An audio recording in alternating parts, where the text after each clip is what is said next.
ఆ పాపాలకి ఫలితంగా దుఃఖం అనుభవించాలి, పుణ్యాలకి ఫలితంగా సుఖం అనుభవించాలి. ఈ రెండూ అనుభవించడానికి ఒక శరీరం ఉండాలి. కాబట్టి ఈ శరీరాన్ని పొందాను.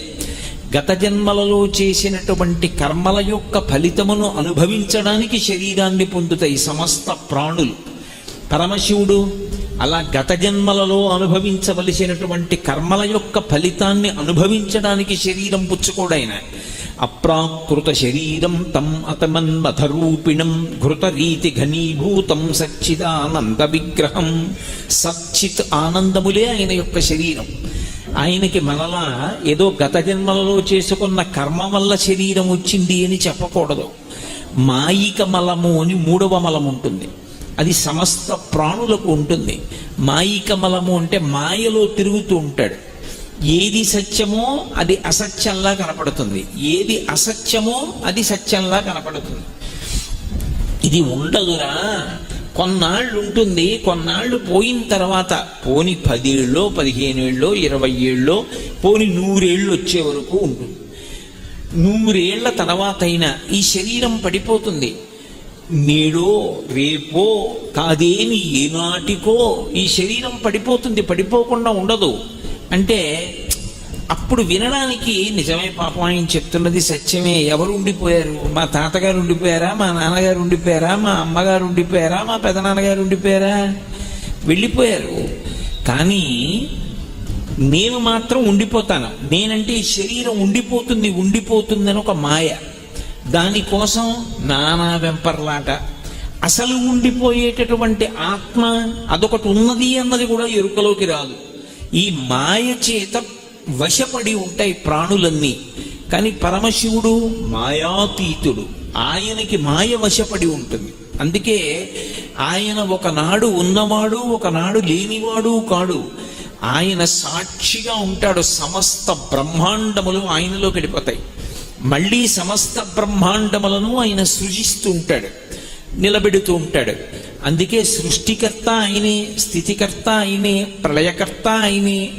3 అయినటువంటి పరమేశ్వరుడు ఆణవమలము, కార్మికమలము, మాయికమలము అనబడేటటువంటి 3 మలములకు అతీతమైనటువంటి స్థితిలో ఉంటాడు.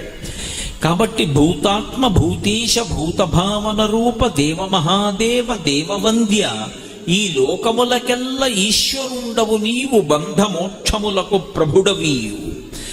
బంధనమునందు పడయ్యాలన్నా, మోక్షం ఇవ్వాలన్నా ఆయనే ప్రభు. అందుకే జ్ఞానదాత మహేశ్వర. జ్ఞానం ఇచ్చేవాడెవరు అంటే పరమశివుడు. ఆయన ఒకసారి జ్ఞానం ఇచ్చాడా, ఆ జ్ఞానము వలన మోక్షం కలుగుతుంది. అందుకే శివుడు అంటే చాలా మంది ఏదో చంపేస్తాడు అనుకుంటారు. కాదు, ఆయన 3 ప్రళయములు చేస్తాడు. ప్రతిరోజు చేసేటటువంటి ప్రళయం ఒకటి ఉంటుంది, దాన్ని నిత్య ప్రళయం అంటారు. ఇప్పుడంటే మనందరం ఇలా కూర్చున్నాం. రాత్రి 11 అయిందనుకోండి, మీరు ఏలూరు వీధుల్లోకి వెళ్ళండి, ఒక్క ప్రాణి కనపడదు, సమస్త భూతములు నిద్రపోతూ ఉంటాయి. రాత్రిపూట అన్ని ప్రాణులకు నిద్రాకాలిక సుఖాన్నిచ్చి నిద్రలో మళ్ళీ ఇంద్రియములకు కావలసినటువంటి శక్తిని ఇస్తూ ఉంటాడు. అది నిత్య ప్రళయం. రెండవది ఆత్యంతిక ప్రళయము అంటారు. జ్ఞానం ఇస్తాడు. భక్తితో ఎవరు శంకరుణ్ణి ఆరాధన చేస్తారో వాళ్ళకి జ్ఞానం ఇస్తాడు. ఆ జ్ఞానము వలన ఈశ్వరుడు ఎరుకలోకి వచ్చి అద్వైతానుభూతి కలుగుతుంది. దాని వలన ఇక మళ్ళీ పుట్టవలసిన అవసరం ఉండదు. అటువంటి ఆత్యంతిక ప్రళయం చేస్తాడు. అలా జ్ఞానమును పొందకుండా పుట్టి చచ్చి పునరపి జననం పునరపి మరణం పునరపి జననీ జఠరే చైనం ఇహ సంసారే బహుదుస్తారే కృపయాపారే పహిమురారే అంటారు శంకరులు.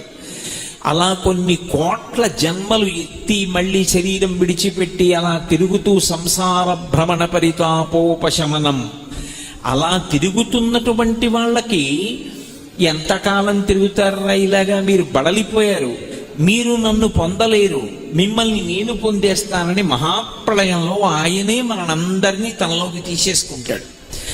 అలా తీసుకోగలిగినటువంటి శక్తి కలిగిన వాడు ఆయన. అందుకే బంధమోక్షములకు ప్రభుడవీయు ఆర్త శరణ్యుండవగు గురుండవు నిన్ను కోరి భజింతురు కుశలమతులు.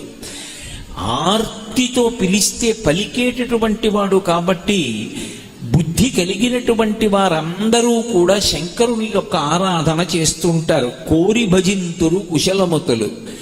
అటువంటి వాడివి ఓ పరమేశ్వర, శబ్దయోనివీవు, శక్తియుతుడవీవు, జగదంతరాత్మవీవు, ప్రాణమరయ సకలమునకును నీవు శక్తితో కలిసి ఉంటావు, అమ్మవారితో ఆదిశక్తితో కలిసి ఉంటావు. శబ్దములకన్నింటికీ ఆలవాలమైన వాడివి నువ్వే. ఆయన ఢమరుకం మోగిస్తే అందులోంచి వచ్చిన శబ్దాల్లోంచి మహేశ్వర సూత్రాలు వచ్చాయి. సమస్త శబ్దరాశి పుట్టింది. శబ్దములన్నీ కూడా నీ నుండి ఉత్పన్నమయ్యాయి. కాబట్టి సమస్తమైనటువంటి జగత్తుకు మూలభూతమైనటువంటి వాడివి నువ్వు. పైకి చూస్తే ఒక రూపంతో కనపడతాడు. ఎందుకు అలా కనపడతాడు అంటే 63 లీలామూర్తులు పొందాడయ్య. ఒకటి కాదు, ఇదే శంకరుడు అని చెప్పడానికి ఉండదు. 63 లీలామూర్తులు ఉంటాయి. ఎందుకు 63 రూపాలు పొందాడు అంటే భక్తులను అనుగ్రహించడానికి ఒక్కొక్కసారి ఒక్కొక్క రూపాన్ని ఆయన పుచ్చుకున్నాడు. మీకు నేను ఒక ఉదాహరణ చెప్పాలంటే, ఒకసారి బ్రహ్మగారు అడిగారని అర్ధనారీశ్వర స్వరూపాన్ని పొందాడు. ఎడం పక్క సగ భాగం పార్వతీదేవికిచ్చి స్త్రీ పురుషులిద్దరూ కలిసినటువంటి శరీరంగా నిలబడ్డాడు. ఒకప్పుడు శ్రీ మహావిష్ణువు పరమశివుని యొక్క శరీరంలో సగ భాగం కావాలని కోరుకున్నారు. వన్నే ఏనుగుతోలు దుప్పటము, బువ్వా కాలకూటంబు, చేగిన్ని బ్రహ్మకుపాలముగ్రమగు భోగే కంఠహారంబు, నిన్నీలాగున నుండియున్ తెలిసియున్ నీ పాద మూలంబునం చేర్చెన్ నారాయణుడు ఇట్లు పానసమునన్ శ్రీకాళహస్తీశ్వర అంటాడు దుర్జటి. శ్రీ మహావిష్ణువు శంకరుని యొక్క శరీరంలో సగభాగం కావాలి అని తపస్సు చేస్తే ఆయనకి సగభాగం ఇచ్చాడు. హరిహరమూర్తి అని ఒక అవతారం వచ్చింది. ఊర్ధ్వతాండవమూర్తి అని ఒక రూపం వచ్చింది. భిక్షాటనమూర్తి అని ఒక రూపం వచ్చింది. భైరవమూర్తి అని ఒక రూపం వచ్చింది. 63 లీలామూర్తులు పొందాడు. ఎవరి కొరకు? భక్తులను అనుగ్రహించడానికి చూపించాడు. అసలు తత్వతః ఆయన యొక్క రూపం అది ఈ కంటితో చూడడానికి వీలైన రూపం కాదు, జ్ఞానము చేత అర్థం చేసుకోవడానికే పనికొస్తుంది. ఇలా ఉంటుంది అన్నాను అనుకోండి, దాన్ని బొమ్మ గీసి చూపించడానికి కుదరదు. దాన్ని ఏ చిత్రకారుడు బొమ్మ గీయలేడు, ఏ ఛాయాచిత్రకారుడు దానిని బంధించలేడు. అంత అద్భుతమైన రీతిలో తత్వతః శివస్వరూపం ఉంటుంది.